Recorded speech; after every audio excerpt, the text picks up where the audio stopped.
Kom ons lees saam. En 2 van hulle was dieselfde dag op pad na 'n dorp wat 8 myl van Jerusalem was, met die naam van Emmaus. En hulle was in gesprek met mekaar oor al hierdie dinge wat voorgeval het. En terwyl hulle praat en mekaar ondervra, kom Jesus self nader en loop met hulle saam. Maar hulle oë is weerhou, sodat hulle hom nie kon herken nie. En hy sê vir hulle, watter woorde is dit wat julle met mekaar loop en wissel en waarom is julle bedroef? En die een wie se naam Kleopas was, antwoord en sê vir hom, is jy alleen 'n vreemdeling in Jerusalem en weet jy nie van die dinge wat in hierdie dae daarin gebeur het nie? En hy sê vir hulle, watter dinge? Hulle antwoord hom, die dinge aangaande Jesus, die Nasareëner, wat 'n profeet was, kragtig in werk en woord voor God en die hele volk, en hoe ons owerpriesters en owerstes hom oorgelewer het tot die doodstraf en hom gekruisig het. En ons het gehoop dat dit hy was wat Israel sou verlos. En hy het begin van Moses af en al die profete en vir hulle uitgelê in al die skrifte die dinge wat op hom betrekking het. Toe is hulle oë geopen en hulle het hom herken en hy het uit hulle gesig verdwyn. En hulle sê vir mekaar, was ons hart nie brandende in ons, toe hy met ons op die pad gepraat het en vir ons die skrifte uitgelê het nie. Toe staan hulle in daardie selfde uur op en gaan na Jerusalem toe terug en vertel hulle wat op die pad met hulle gebeur het. Tot sover. Nasrudin stap eendag verby 'n put. Hy kyk af en hy sien die maan in die weerkaatsing van die water. Hy raak ontsteld. Die maan het in die put geval, roep hy uit. En hy hardloop en kry 'n tou met 'n hak en hy begin probeer om die maan uit die put uit te trek. Hy trek en hy trek tot hy aan die einde van die tou kom en die tou uit sy hande uitglip. Hy val agteroor op die grond en terwyl hy daar lê, kyk hy op. Hy sien die maan skyn helder in die lig en hy glimlag en hy sê, aha, ek het dit reg gekry. Kan jy dink dat ons dalk soos Nasrudin kan wees?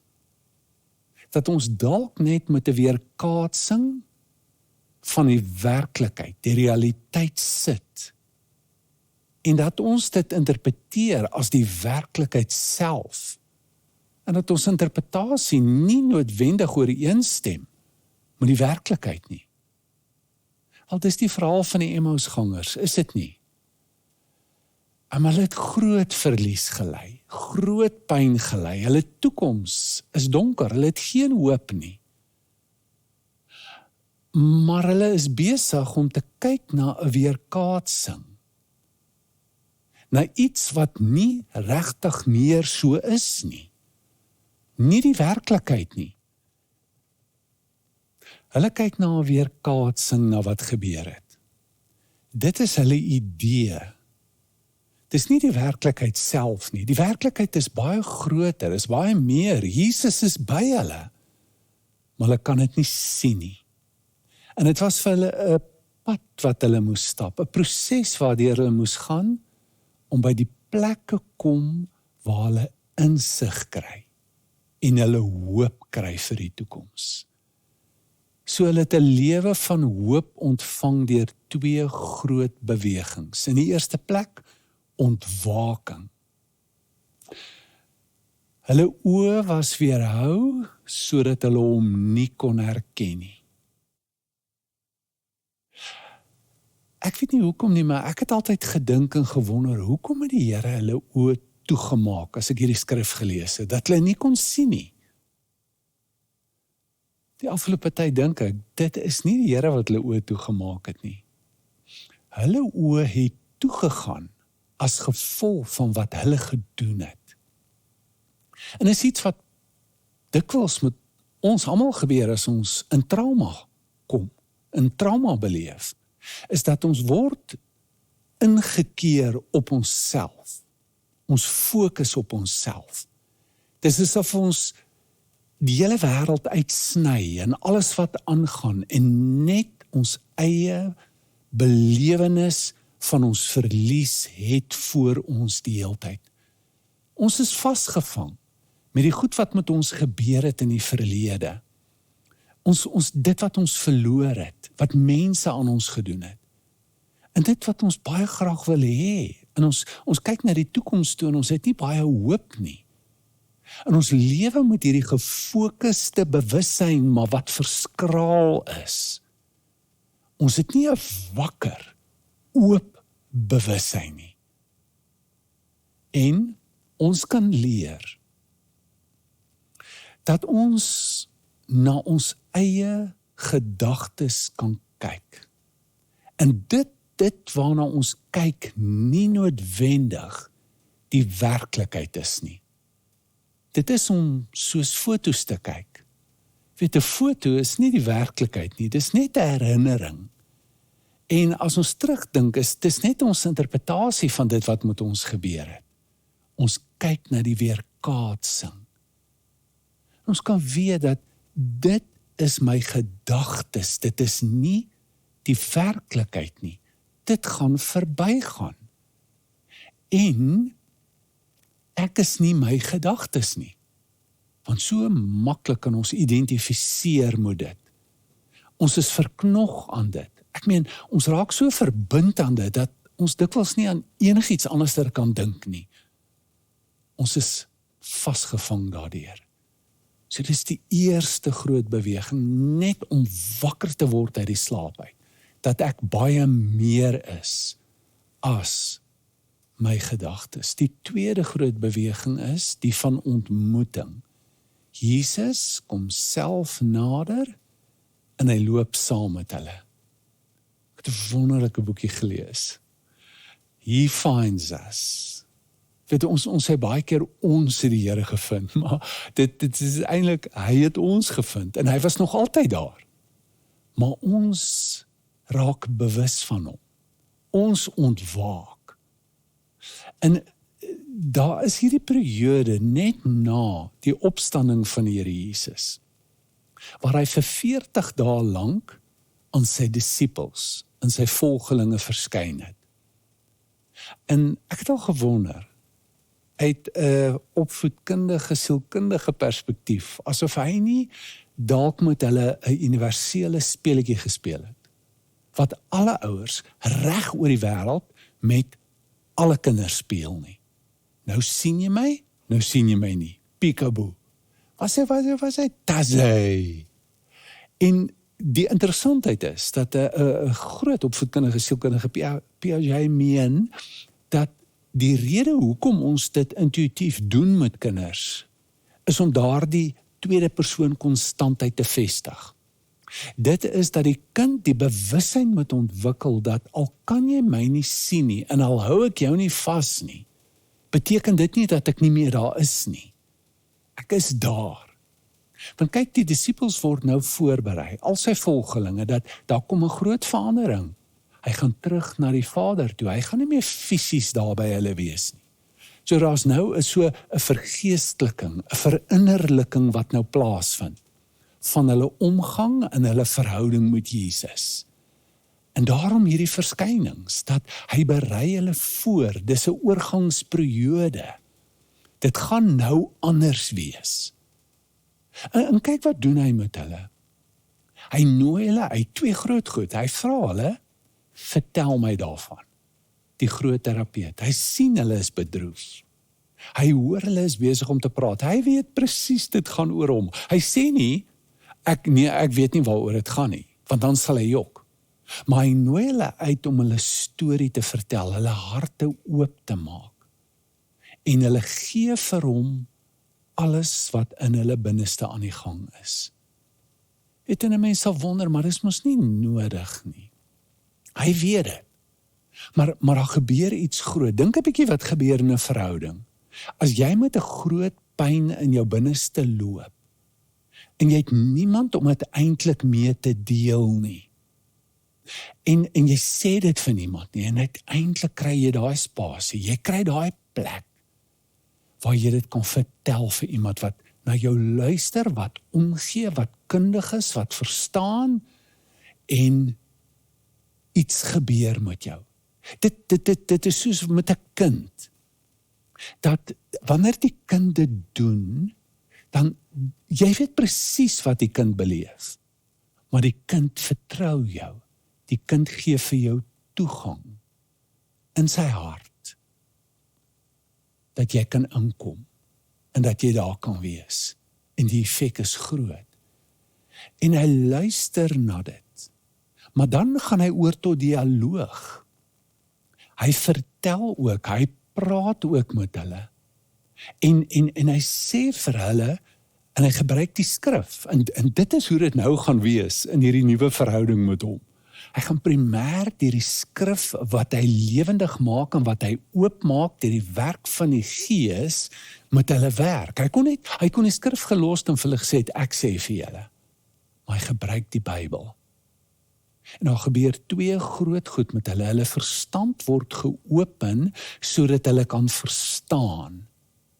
Daar is 'n nuwe reframing wat kom van dit wat met hulle gebeur. Skielik is dit nie meer die verskraalde, gefokuste bewussyn nie, maar die bewussyn gaan oop.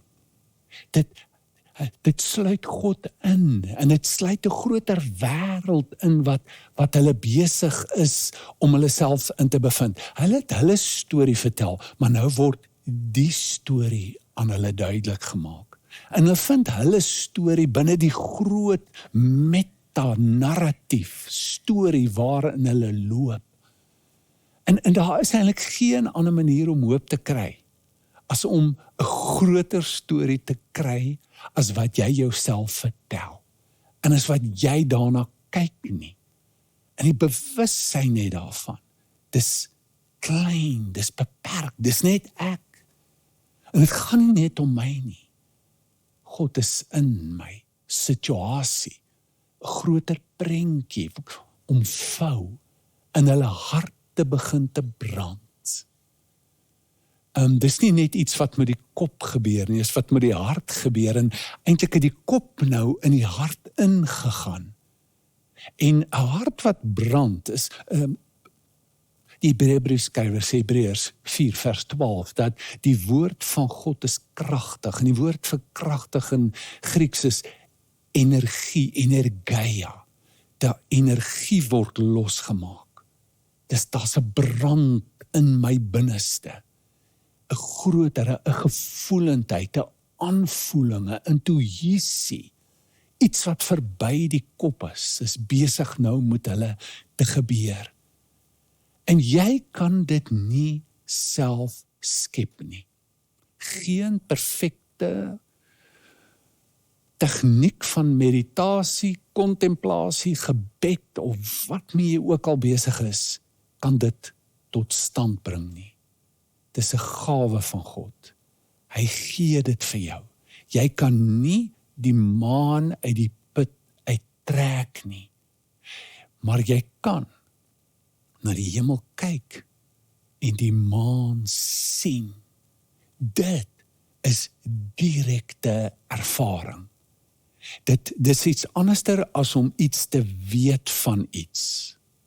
Jesus sê in Johannes 7:17, julle sal weet as julle doen. As jy dit beleef, dan sal jy weet. In soveel goed in hierdie lewe, sal jy nooit kan verstaan, rasioneel, net met die kop nie. Jy verstaan dit eers regtig as jy dit beleef. Wat ons kan doen is, ons noem dit skrifgebed, is om jou aandag te verplaas en te skuif van jouself af, van jou omstandighede, van jou pyn af, na hom toe, deur die skrif, deur te praat met hom, deur die skrif aandagtig te lees, te luister na hom, oop te wees, om te vra, om te praat met jou, diep daaroor na te dink, en jy kan die gawe ontvang van 'n hart wat brand, van oë wat oopgaan. Dis 'n nuwe lewe. Die derde groot beweging is 'n ommekeer. Hulle draai toe om en hulle besluit om terug te gaan na Jerusalem toe. Jerusalem was die plek van hulle geloof. Dit was plek waar hulle die groot storie gehoor het, waar hulle Jesus leer ken het, en waar hulle besluit het, saam met baie ander mense, om hulle hele lewe te investeer in hierdie hele groot nuwe lewe wat hulle sien saam met hom, en dit was sterk polities, ekonomies ingekleur, dat daar wag 'n nuwe wêreld vir ons, hy gaan die Romeine uitsorteer, en ons gaan 'n fantastiese lewe hê vorentoe. Dis die plek, Jerusalem, waar dit gebeur het. En deur hulle rug te dra op Jerusalem en weg te loop Emmaus toe, is baie simbolies. Dis metafories, dit is iets letterlik wat hulle doen. Ons draai ons rug op ons geloof en op die gemeenskap, en hierdie hele droom wat ons gehad het, dis verby. En gaan Emmaus toe. Nou, Emmaus was 'n plek gewees waar daar 'n Romeinse spa was. Dit is so Sun City. Hulle besluit om Sun City toe te gaan. Net so 'n bietjie om hulle batterye te laai en weer moed te kry op die lewe, te dink en te beplan en 'n nuwe lewe te kan skep en so. Dit is eintlik ontvlugting. Daar is so 'n fyn lyn tussen om te rus en om te werk met jou pyn en om te gaan en te sit daarmee en weg te loop van dit af en jou rug daarop te draai. En nou is daarmee gewerk op hierdie manier. Deur die distansie wat hulle kon kry, deur die agterkom dat hulle besig is met ons, dis my storie, dis die storie wat ek myself vertel, en dis my idees. En daar's 'n ander manier om te kyk daarna. Iets groter is besig om te gebeur en hy's met my. Hierdie hele belewenis is 'n groot skuif, 'n groot verandering wat hulle plaasvind. En hulle besluit om terug te gaan Jerusalem toe. Dit was, daar's nou gedeel, en hulle pyn word nou hulle groot geskenk, wat hulle kan deel met ander. Let daarop dat hulle omstandighede nie verander het nie. Daar het die groot oplossings wat hulle gesien het vir hulle probleme. 'n lewe, 'n konkrete, tasbare lewe met Jesus, 'n nuwe regering, 'n nuwe politiese bestel, 'n nuwe ekonomiese bestel. Daai goed het nie gebeur nie. Maar alles in hulle het verandering geskuif. Hulle leef nou in die koninkryk, wat beteken dat hulle lewe nou saam met Jesus. Op 'n ander manier. Hy's nie meer sigbaar, tasbaar teenwoordig nie, maar hy's met hulle. En hulle het sy woord, en hulle gaan om met hom, en is 'n ander soort verhouding wat hulle nou het. In hulle harte brand, is 'n nuwe lewe, 'n lewe van hoop. So miskien is jy vandag op die Emmauspad, is moeg, verward, teleurgesteld, sonder hoop. Hoor die evangelie, hoor die goeie nuus. Jy is nie alleen nie. Hy's met jou. En miskien is die volgende stap nie om harder te probeer. En miskien is dit om 'n besef te hê en te kry dat ek eintlik alles het. En die wakker word is vir wat is. Hy is by my. En hy laat alles in my lewe ten goeie meewerk. Wat ook al met my gebeur. Ek kan hom vertrou. Ek kan nou saam met hom stap, ek kan leer wat dit is om te gaan met hom, 'n verhouding te kan hê met hom. En ek doen dit nie op my eie nie, ek doen dit saam met ander. Net soos die Emmausgangers dadelik dit wat hulle het moes deel. So kan ons in 'n nuwe lewe saam met 'n geloofsgemeenskap begin leef en luister na hom en iets beleef van 'n verstand wat vernuwe, 'n gemoed wat verander, 'n regte lewe saam met hom te kan hê, 'n getuie te wees vir hom. Kom ons bid saam. Vader, ons sê vir U baie, baie dankie dat ons hierdie lewe saam met U kan hê. Help ons. Help ons om daardie eerste stap te neem en net te vertrou, al sien ons U nie, al voel dit nie vir ons so nie, al wonder ons waar is U en hoe kan U toelaat laat sulke goed met ons gebeur? Dat ons ten spyte van alles net met U begin praat. Is vir ons presies vir U begin sê wat ons voel, wat ons dink, uitreik na U, roep na U. U sê elke een wat U naam aanroep sal gered word. Red ons, help ons, Here. Maak die skrif oop, praat met ons in ons harte. Ons vra dit in die naam van Jesus. Amen. Ontvang die seën van die Here. Die genade van ons Here Jesus, die liefde van God en die gemeenskap van die Heilige Gees wees en bly met elke een van ons. Amen.